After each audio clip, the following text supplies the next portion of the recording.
Hey everyone! In this video we're going to show you how to install WordPress on your own hosting package. We're on 1-on-1 right now. This is assuming that you already purchased your domain, that you set up the MySQL database, and that you set up a directory to install it. So now, if you haven't done that, go to the other videos where we show you how to do that and get those set up. But if you have, then come on down. We're going to show you how to install WordPress. The first thing you're going to do is open a new tab and go to WordPress.org. WordPress.org, where you can download the latest version.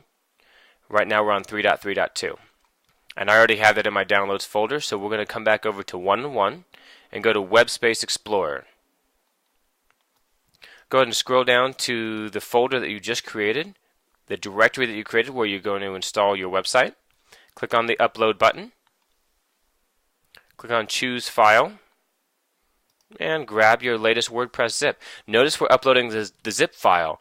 That's going to make it easier, and we can unzip it on the server itself. Give that a second to upload.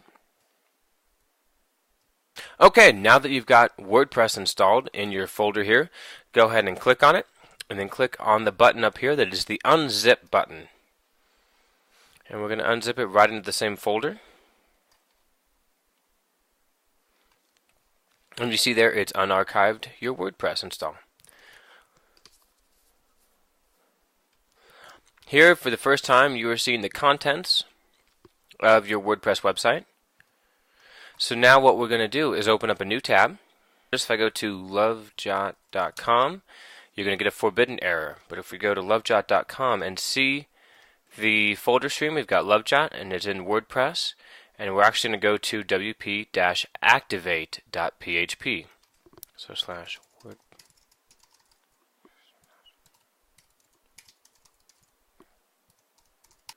And see, it is telling you need to create a wp config file.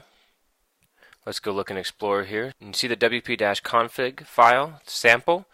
We are going to click on download. Click download again, and now it's saved in our downloads folder, and you can open it up. We're going to open it in Finder, and you can open it up here actually just using TextEdit or another text document on your computer.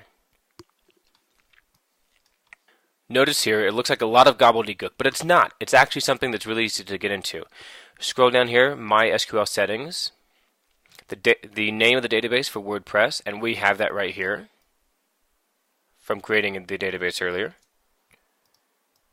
Now sometimes, see how there's the boxes and stuff around here? You want to make sure you're getting just the text.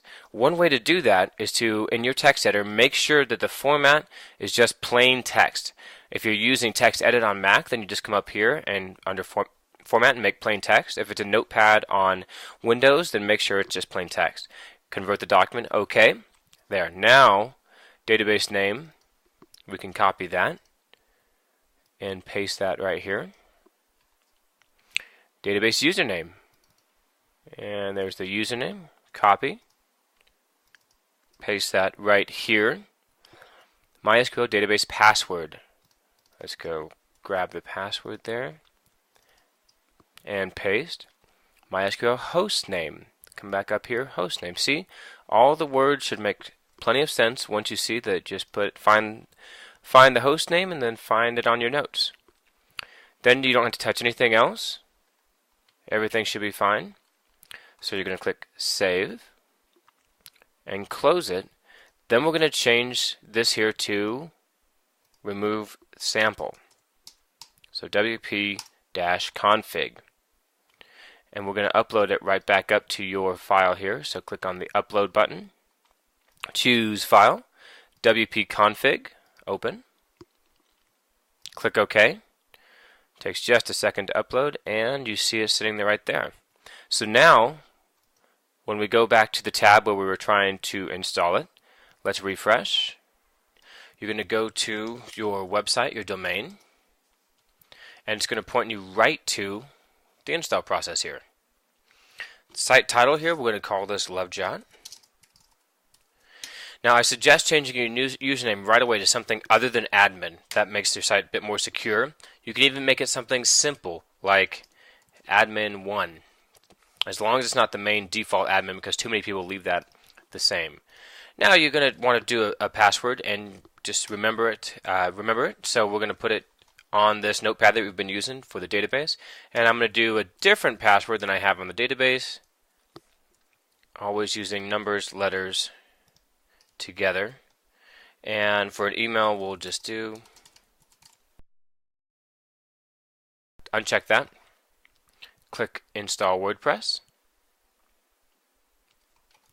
It's doing the thinking dots, so give it a second. If you have a password manager on there like I do, it might ask you to save it. And then you can go ahead and log in.